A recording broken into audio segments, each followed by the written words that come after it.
Good afternoon, everyone. This is Reverend Thorge from Heart's Desire Ministries. The last time we spoke was the beginning of the year. The last time that we got together was in February. And I was beginning the season off with the audit. Yes, the audit. The audit of your life, the audit of your deeds, what you're doing, passions you have, what ideas you have. And so that's where we began. And I hope that during this time, you have taken the time to do an audit over your life, business-wise and personal as well. That right there is a deep dive that could take you straight through the year. But we're gonna break this down. We're gonna have conversations. I want you to reach out to me. Let's talk. Listen, we are in the fourth quarter of the year. We are in the fourth quarter of this year. And when you really take a look at your calendar, we've got, 3 or 4 months until we're going into 2026? Come on, that's a lot to take in. This year has moved so quickly, faster than we could ever even imagine. And in some cases, it can leave your head spinning like, oh my God, where has time gone? And then on the other hand, you look at it and you're like, okay, time is marching on. It's moving on. And what have I been doing with my time? Let me just be in true transparency. Procrastination is huge. And it comes to us in different ways and in different waves. I've been using this time to attack and deal with things that I have procrastinated about. And again, in true transparency, when it comes to me, not when it comes to anybody else or to other projects dealing with other people. Have you noticed that you procrastinate with yourself? And I believe a friend of mine, we were talking about this, and I'm going to bring him on so we can have further discussions. The procrastination we found that we're doing to ourselves, a little bit of self-sabotage, but also you can give them advice and you can help them through their situations, but you're not doing the same thing for yourself. Oh, we have things to talk about. And this is just our little update. Staying in that vein of procrastination with yourself, I have taken it upon myself to take care of some things for myself. We have to do more resting. You know, we have our own doctor's appointments that we put off. I'll get to it later. Well, now we're addressing. We are addressing, and this is huge. I know with women, we do this a great deal. Take care of everybody else. Make everybody else's appointments and don't make our own. We won't even make our own appointments. We'll get to it later. And now, years later, and a coronary and blood pressure and high blood sugar and the inability to sleep, here we are. So that has been something that I've been working on for myself. And I know there's a lot of women that can say amen to that. And men, because men are dealing with things in a different way. In conversations with my husband and with other men that are in my life and around my life, they are dealing with these same situations, but just in a different factor, just in a different way. And we, as women, we have to pay attention and recognize that men are going through things as well, especially men that are head of households, not just head of households, but they're head of households, yes, and they may have a mate in the house, a wife in the house as well, Because men, on some level, they keep things to themselves. They deal with it on a different playing field and on a different level. So they may not be as verbal as we are. I mean, as women, we talk about everything with anybody, strangers and everything. But men, they do it differently. And so we have to recognize their body language, their love language, their language, period. And that's a whole nother topic to speak about. Men's love language, their conversations, and how we as women respond. And we have to realize, we have to deal with them on a different level because they're coming with understanding in a different manner. But that's another topic for another day. As we're in this fourth quarter, and I know, ladies and gentlemen, we're already looking at holidays are around the corner. Isn't it interesting how October is the month that sets it off? It starts with Halloween. And once Halloween hits, then there's Thanksgiving. Then there's Christmas. Then there's New Year's.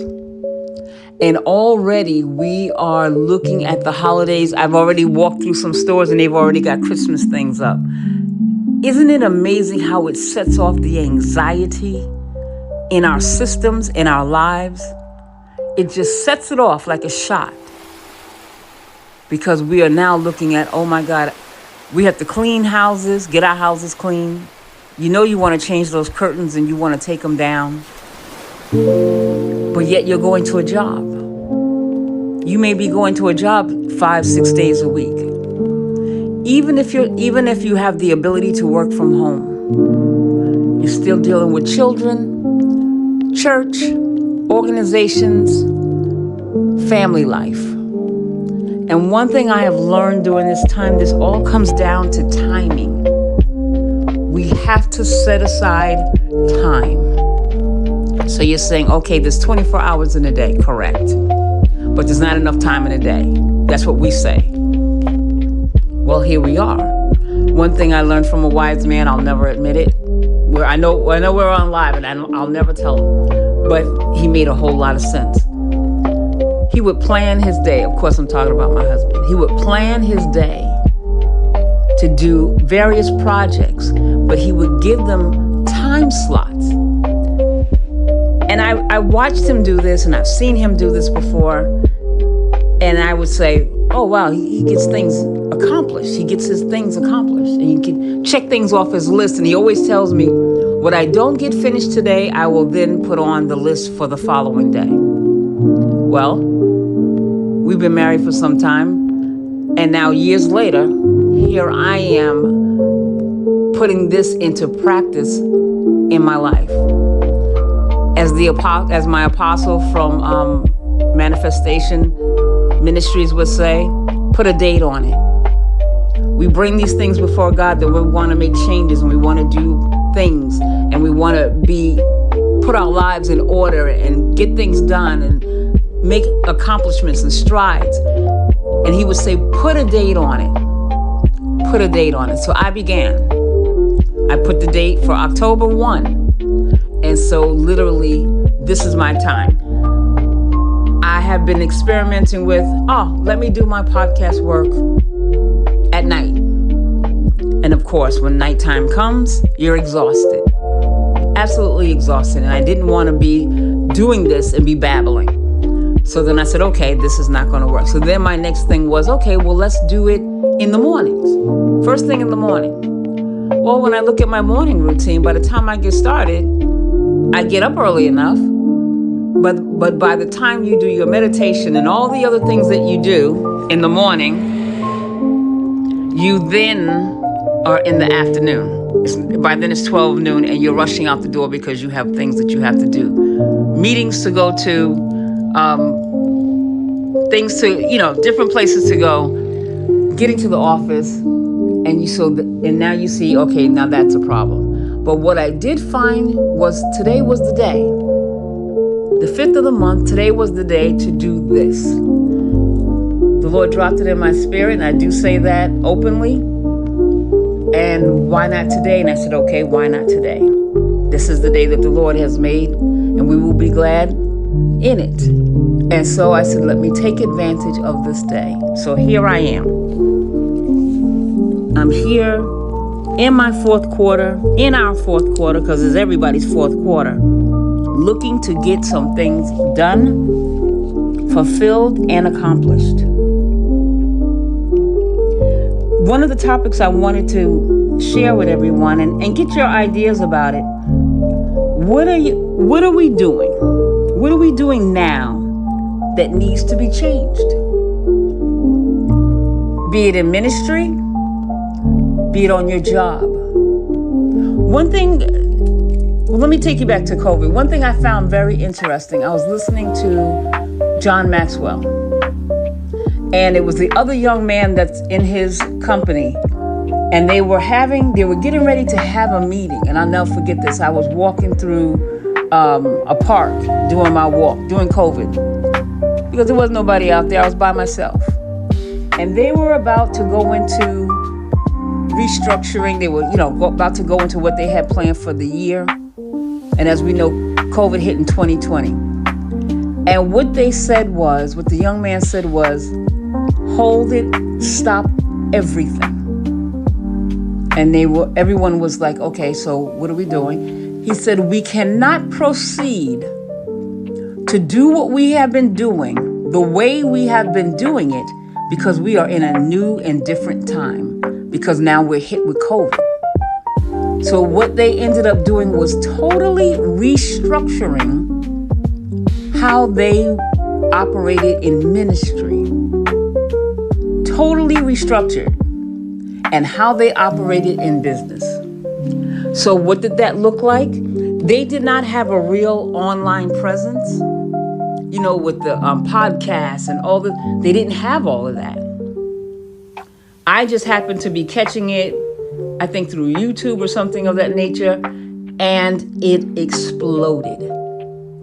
Because of COVID, they ended up reaching hundreds of thousands of people that they did not have as an audience before. So Reverend Thorpe, what are you saying? What I'm saying is, you have been given an assignment in your ministry, on your jobs, and it's time to reevaluate where you are. And in subtle ways, God has been trying to get you to adjust, change, and pivot. In the church world, we get stuck on, this is my assignment, this is what God told me to do, and that's it. Don't you think at some point there comes a pivot and a change? If we're honest, only if we're honest, take a look at it. You started in ministry, you started in your business, you started on somebody's job, and people have left, retired, resigned, the whole 9 yards, the whole gambit. As people of habit, we have to be able to accept these changes. And I'm talking to myself too. I had to learn this. Accept these changes of folks who are moving on. Because guess what? God has a calling and a purpose for them as well. And in some situations, their time with you or in that business or in that situation or position is over. It's time for them to move on. And so it's time for a change to be for you. I know that as people of faith, sometimes, we have a thing where we think that somebody's supposed to be with you forever. And someone spoke into my life many, many years ago and told me, at some point, I won't be with you. And I shared that with my mom, who's no longer with us. And I was like, that was a strange thing, but my mother got quiet. And I realized now, in her mind, she too was saying, I won't be with you always. That's something to think about. That's something to think about. And so here I am, years later after her passing, and I'm doing something I've never done before, podcasting. We didn't even have podcasts. If we did, we didn't know anything about it. Back then, we weren't really paying attention. We were barely holding on to YouTube, paying attention there. We thought that was the big thing. But look at what is going on now. So I need you to get a pencil and a paper and look at what have you been dealing with? What has been your auditing? In your auditing, what did you discover? Let's go there. Because you had to discover a few things about yourself, about others, about what you're doing, what you're not doing.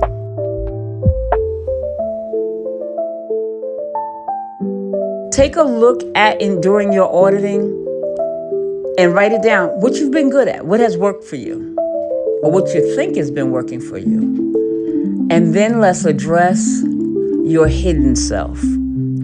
What has not been working for you? What do you feel has been your hold up, your hold back? What has kept you from going to the next level? And we have to also look at what is your next level. What is your next level? I may have given it to you in reverse, but you know what I mean. Take a look at what your next level is. Let's start talking about these things, pulling these things apart, and taking a deep dive into what needs to change. Because during this time of audit, I have been able to sit with my apostle. We are in a group, and the things that we're looking at in our own lives, huge. And another thing that I found, and the apostle has even done it in his life, you can change your mission. You can change your mission statement. What you were called to do may have only been for a time and a season. And the season could have already changed, and God is just waiting for you to catch up. Okay, I want you to sit with that. Your season, the season that you were operating in, may have already come to an end. Folks then walked away, things have unraveled and don't seem to be working, and we still don't get the hint. You still got the oxygen jumping up and down on somebody's chest trying to revive it, and it's dead and gone. Change comes. Are you ready? Are you listening? Are you looking at the signs? No, I'm not saying jump from one thing to the other. When you have ideas and God has given you ideas and plans, write them down. Please write them down. Write them down. And then something else, don't talk about it to everybody, because it's not meant for everyone. Write it down, and whoever the Lord wants you to talk about it with, let him uncover it with you. Because not everyone is in your corner. Let me say that again. Not everyone is in your corner. You can be talking to Sister Pancake, and she'll have prayer with you and everything else. And then when you leave and get off the phone, the conversation goes on to be, who does she think she is? What makes her think God's going to give? Because that's what he told me he was going to do for me. And what are they saying to God? Don't let them get it before I get mine. I've heard those words. You'd be surprised. So learn, people. You keep them to yourself, baby. Keep them to yourself until God releases it. Until God releases it. Another thing I recognize and I found out during this season of auditing, there are times you want particular people to validate you and be the ones to come to you and be the ones to walk you through and usher you in, and they're not the ones. They're not the ones. It could be a stranger that's the one that's supposed to usher you in, walk you through, open up a door. You want it to come from a certain person. You want your pastor or somebody else to do it, or some prophet or and it may not be the way God wants it. That may not be it. It may come from somebody that don't even talk about God with you. That's a conversation or two you don't even have. But they're about the business. And they're about getting you together. And that's what you need in your life. Someone that's going to be honest and not just talk church talk or not just tell you what you want to hear. You need honesty. The brutal truth, even when it hurts. And there are times that, yes, it does hurt. But we have to come to the realization that there are times we need some tweaking to go on in our lives. Where we can have an honest conversation with somebody who can say, okay, you need to turn that down, tone it down over here. You need to turn it up over here. You need to be more on point over here. Or this is what I see you do when you're uncomfortable. This is where you change when you have to address X, Y, and Z. And the reality is you don't want anything to be able to hold you hostage. And it's time for us to address things in our lives that has been, number one, holding us hostage. Number two, things that have happened to us as children. Somebody has said or done something to you to make you feel less than. We need to address it. If they're living, great, address it. They're no longer with you, write a letter to them. Address it. Address it. And if you're in a situation where somebody doesn't want to, they don't want to, oh, that was old, I don't want to talk about that. Okay. You may not want to talk about it, but this is what I'm dealing with. This is what I've been carrying all this time. And if they don't want to hear it, then some other family members need to hear it. Or you may have a friend that you may have to bring something back to their remembrance because it's been bothering you. Get it off your chest. Get it off your chest. Let them know they don't have to answer. And if you're looking for people to respond a certain way, cut it out. Because that's not what you're going to get. Sometimes you will get that, and then sometimes you won't. The important thing is for you to address it. And be clear with yourself. You're not who they said you were. You're not broken. And the other part is to be honest with yourself. Yeah, God, I did all of that. I did A, B, C to F. I did it all. I did that. But God, I thank you for forgiving me. I ask you to wipe the slate clean. And if those of you that know that when you go to God and you ask him to release you and to make you a new person, that's all it takes is an ask. And he will do it. From soup to nuts, there's nothing that he won't clear out off your records. He'll make the book clean and put you in the Lamb's book of life. And that's where you want to be. In his book of life, where all things are forgiven. All. A-L-L. All things are forgiven when you go to him. And when you ask, he will forgive you. So from there, that's the foundation of clearing the decks. That's the foundation of auditing. Before you go looking at anybody else, let's start with ourselves. You hide yourself. You bury yourself. It's time to uncover all of that. It's time to uncover it and lay your cards on the table. Because now you're asking God to do a new thing. We're cleaning house. Just like some of us you can't get your physical home clean because your spiritual home isn't clean. And when you begin to do this type of auditing in your life, watch, that same progress will go into every part of your life. Auditing from home, to auditing at work, to auditing in your organizations and groups that you're in. It's all about the audit. What's working and what's not working. And this is what we have to take the time to take a look at. What am I doing now? What needs to be sharpened? What needs to be weeded out? what is effective and what is not effective. And what is your goal and your aim? Where are you trying to reach? Who are you trying to reach? And how are you going about it?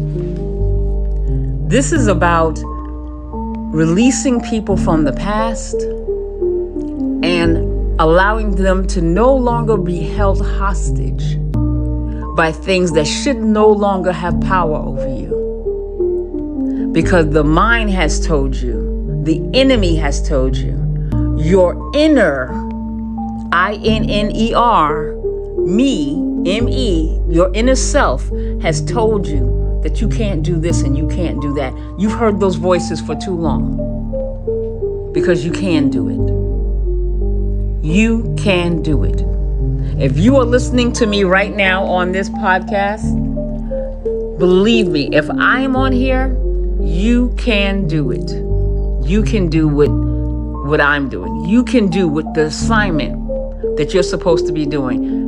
Reaching out to young women, reaching out to single mothers, reaching out to single young men, job opportunities, everything. Single fathers doing it by themselves, raising children. You can do it, Daddy. You can do it.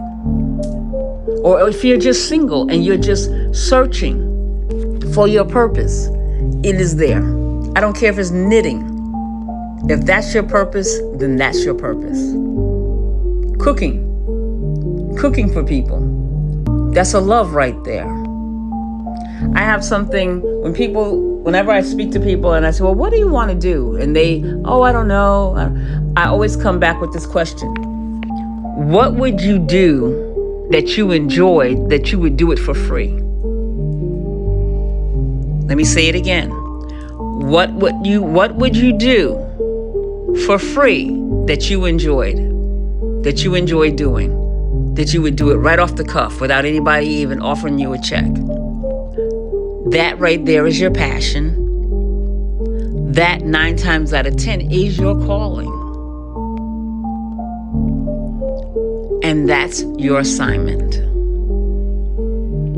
So we are going to be looking at operating in your assignment. I'm going to have some interviews with some folks so we could talk about this, have some engagement. And then we're going to be email me, text me. Well, I don't know how to text. I don't know how to get you to text me, but email me, send me an email, send me a message. I'm still trying to figure out the DM part. Okay? Somebody help a sister out. But please take the time. Let's talk. Let's talk. I don't want to just hear my voice. I would love to hear your voice. And so my producer, Mr. Garrett, we're going to be sitting down having these conversations because this is huge. And I have other questions to ask. And every time something comes to me, I'm going to jot it down so that we can have conversations about that. And I will revisit this so that we can have a whole conversation with my Garrett, as we call him. This is a young man in the community. So we're going to sit down, and he's my producer. We're going to sit down and we're going to have some conversations. And we're going to be looking for your input. So to everyone, be blessed. Be blessed. Love yourself. Take the time. Take the time. Spend time with yourself and love yourself. And be okay with yourself. And we will meet again. Thank you. This is Talking with Reverend Thorbs. Be blessed, everyone.